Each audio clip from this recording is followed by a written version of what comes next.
Hi everyone, my name is Cynthia. Let's talk books. And today I am doing a tag. I'm doing the mid-year freak out tag. Did I do this last year? I don't remember. But this year I was tagged by Priscilla over at the book You Charmed. And let's get right to it. The first prompt is to pick the best book you've read so far in 2019. And for me, I had to think long and hard about this one because I actually have rated quite a few books 5 stars so far in 2019.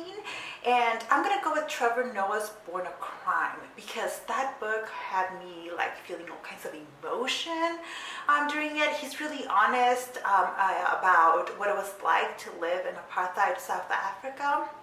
It also had me laughing out loud. It was just such a great experience. I also listened to it in audiobook, and Trevor Noah narrates it himself, and his voice, it's just perfection. I fell in love with Trevor Noah. That's what happened. Yes, I fell in love, and I love this book.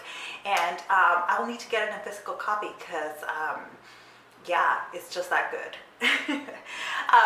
Prompt number 2 is the best sequel you've read so far in 2019. And for that, I had to think a little bit about this one because it turns out I haven't read a ton of sequels this year. And the ones that I have read were not that great, were a bit disappointing. But there was one really great sequel I read in 2019, and that was An Unconditional Freedom by Alyssa Cole. This is actually book 3 in the Civil War series she has, and I just love Alyssa Cole's historicals, and so I've enjoyed every single one of the books in this series, but this one is by far my favorite because like she just let it all out. Her discussions about race, about the history of the U.S., like it connected the discussions from the Civil War and the setting in which the book takes place to politics today just so beautifully that I really, really enjoyed this one. Prompt number 3 is a new release you haven't read yet but want to.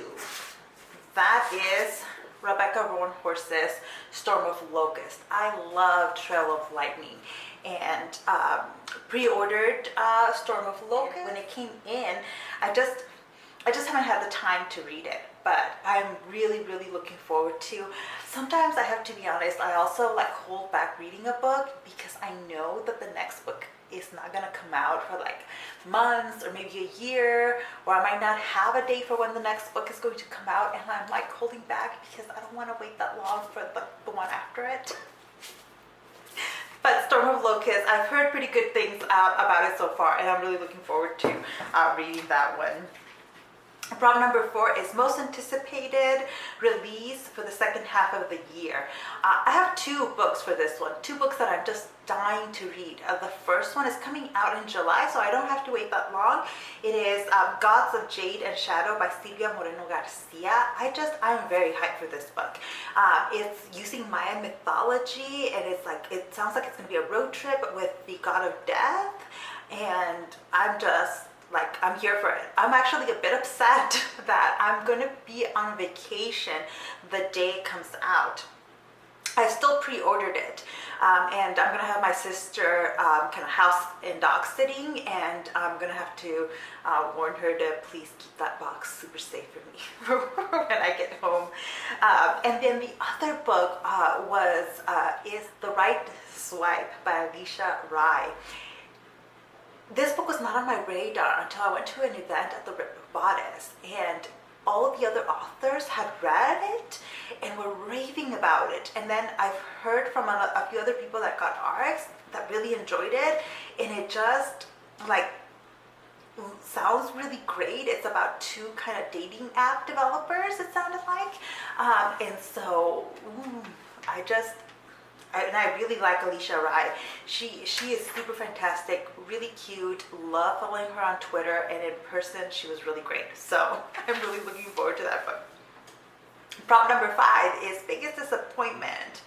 Oh, and unfortunately it's gonna have to go to 99% Mine by Sally Thorne. I really love The Hating Game, and really love her writing. Even in this one, I thought the writing was really good.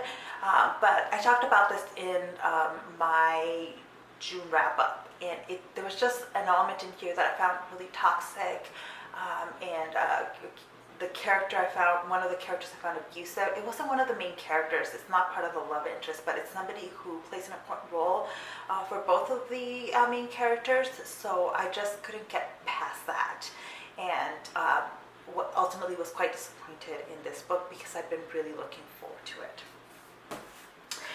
Prompt number 6 is biggest surprise, and that has to go to Nevermore, The Trials of Morgan Crow by Jessica Townsend. It's a middle grade book.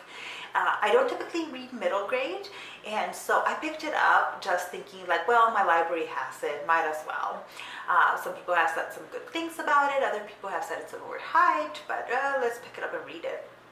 I loved it, loved it. It's another one of those books that just made me laugh, and while I cry super easily reading, I don't laugh out loud very easily, and this was one of the few books so far this year that has actually made me laugh out loud while reading it, and also was just super stinking cute, and I need to read the sequel. Prompt number 7 is favorite new author, and that has to go again to Rebecca Roanhorse because Trail of Lightning was so good, and I'm really looking forward to reading this one, and as long as this one doesn't disappoint, I think she's an auto-buy author for me. I really enjoy her world building, her character development. I just really love the way she writes. Prompt number 8 is newest fictional crush. I had to really think about that because I really wanted to go with Trevor Noah, but he's not fictional. He's more of a celebrity crush. But I have two boys that I really, really liked. One is Grayson from Sawkill Girls. Like, he is just a super supportive kid. Like, his love is unconditional, and he's just a big sweet marshmallow. I just fell in love with him. The other one was Sahil Roy from the book is from Twinkle with Love by Sandhya Menon, and he's another. Here again, we have one of those kids that's just super loving. Here it's not unconditionally, but he's very loving, supportive, and knows how to talk to the main character when they are kind of doing something that's out of character or when they're taking a wrong turn. So I really love both of those kids. So these are both teenagers, so not really like romantic crush or anything. It's just like the way those boys were written was so beautifully, and I think like both of those boys would turn out to be fantastic men, and like I'm here for all of that. Prompt number 9 is newest favorite character, and that has to go to Daniela from We Set the Dark on Fire. I liked her. I liked her a lot because I guess I identified with her because I thought her character was very much like the way a lot of firstborn kids feel, especially in immigrant families. And so I was just like, yeah, the responsibility, the wanting to do the right thing, but the being rational, but like also having emotions. Like I really liked her. I liked her a lot and I identified with her a lot. So that's why it has to go to her. Prompt number 10 is book that made you cry. All right. I said this earlier, I cry very easily. It doesn't take much to make me cry. But not a lot of books have actually made me cry, but 2 have very recently. One of those books was Summer of Salt by Katrina Leno. It handles the horrible thing that happens to one of the characters so beautifully. Yeah, I was crying at the end of that one. And the second book that made me cry was another recent read, and that was With the Fire on High by Elizabeth Acevedo. I just love the main character, Emoni, so much in here. Like, I loved her, and I just wanted her to be happy, and the end was so emotional and touching and wonderful, and I loved it.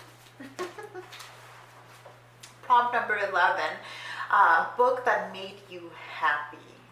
And like, okay, so a couple of books made me laugh out loud. Trevor Noah's Born a Crime definitely made me really happy. Nevermore, The Trials of Morgan Crow also made me laugh. It made me happy. But there's a book that made me even happier, and that was Becoming by Michelle Obama. Like, y'all don't even know. During this last semester, during the spring semester, I was struggling a lot with anxiety. So much that I finally made an appointment and have been seeing a therapist.